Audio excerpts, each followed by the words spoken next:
Bienvenidas y bienvenidos a este episodio sobre cine, política y memoria histórica, y en específico sobre memoria democrática de mujeres. Me interesa poder analizar algunas representaciones construidas en los principales personajes femeninos del film Tierra y Libertad, dirigido por Ken Loach, que transcurre en el contexto de la Guerra Civil Española. El trabajo que aquí me propongo es explorar algunos imaginarios femeninos construidos a lo largo del film con el ejercicio de repensar políticamente el pasado de la guerra y la dictadura y luchar contra el olvido de la memoria, en particular de la memoria de la violencia política contra las mujeres y sus resistencias. La guerra civil ha sido documentada en decenas de películas, una gran mayoría dentro del bando republicano. En este sentido, el cine adquiere un lugar primordial a la hora de la mediación de los procesos históricos y la construcción de imaginarios sociales, y se transforma en una herramienta política para resignificar el pasado traumático. Tierra y Libertad, inspirada parcialmente en la novela Homenaje a Cataluña de George Orwell, de hecho, no hay prácticamente mención a los personajes femeninos a los que haré referencia, narra la historia de David Carr, un hombre afiliado al Partido Comunista de Gran Bretaña que viaja a España para luchar por la defensa de la República en representación del POUM, el Partido Obrero de Unificación Marxista. Al igual que en otras películas en las que el director británico se inscribe en temáticas como la degradación del trabajo, la pérdida de los derechos laborales y el retroceso de los sindicatos frente al escenario neoliberal, como sucede en sus creaciones más actuales como Sorry We Miss You o Yo Daniel Blake, en Tierra y Libertad, estrenada hace casi 30 años, también problematiza sobre el movimiento obrero, en este caso para exponer las fracturas a las que se enfrentaba la propia izquierda española en plena guerra, entre las milicias populares, los sindicatos anarquistas y las brigadas internacionales comunistas. Uno de los personajes femeninos que aparece casi al principio de la película es Kitty, la pareja de David en Gran Bretaña, quien irá recibiendo su correspondencia en la que éste le relata las novedades en el frente de batalla. Es interesante esta figura porque representa, a grandes rasgos y a lo largo de todo el film, a la pareja del miliciano que va a la guerra y nunca regresa. También se destaca Maite, una joven combatiente que se revela en un entrenamiento militar republicano y representa los valores de lucha, valentía y resistencia femenina. Por ejemplo, esta valentía se puede advertir luego de que un jefe militar le dijera bonita, a lo que ella responde: a mí tú no me puedes hablar así, yo no soy tu mujer, y le pide un arma para combatir a la par que sus compañeros hombres. Las mujeres también empuñaron las armas para defender a España del fascismo. Si bien fueron excepciones, prácticamente minoritarias, hubo presencia de ellas en los frentes de batalla al principio de la guerra. En este sentido, Maite representa a las Pepita Vázquez Núñez, Rosario Sánchez Mora, Lina Ódena, Concha Pérez, Soledad Casilda, Marina Ginestá, Carmen Luna Alcázar y a otras mujeres a las que no se les ha prestado la suficiente atención que murieron en los frentes de batalla. Incluso la actitud combativa de las mujeres durante la guerra era cuestionada hasta por los propios compañeros. Por ejemplo, en una carta que David le envió a su pareja Kitty, este le cuenta que las mujeres cocinan y algunas combaten. Es curioso verlas luchar en las trincheras al lado de los hombres, pero no te preocupes, ninguna te hace sombra, le dice. Sin embargo, con el correr de los meses, las tareas se reorganizaron y las mujeres republicanas se ocuparon de labores en la retaguardia, como cocinar o cuidar a los enfermos. Esta nueva dinámica se problematiza en el film con la figura de Maite y de otro personaje femenino que es Blanca.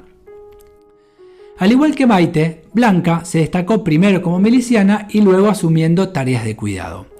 En un encuentro que tuvo con David en Barcelona, después de que éste abandonara el frente del POUM, Blanca le cuenta los cambios que surgieron en este sentido. Ahora ya no permiten que luchemos las mujeres. Reglas nuevas. Puedo ser enfermera, conducir un camión, ser cocinera, pero no puedo disparar un arma nunca más. Como mujer, debo saber dónde está mi lugar, le dice con resignación.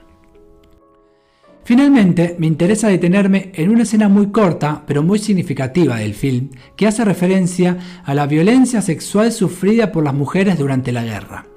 Esta escena transcurre en un pueblo que estaba en manos de los fascistas y que es liberado por milicianos republicanos.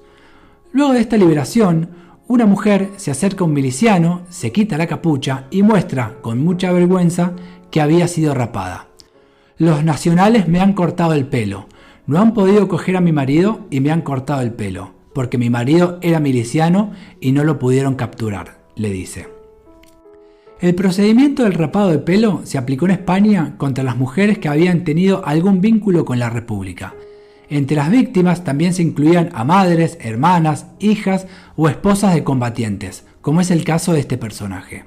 Además, se las obligaba a ingerir aceite de ricino, una práctica que se empezó a implementar en las zonas ocupadas por el gobierno sublevado por patrullas paramilitares como falangistas, requetés o guardias civiles.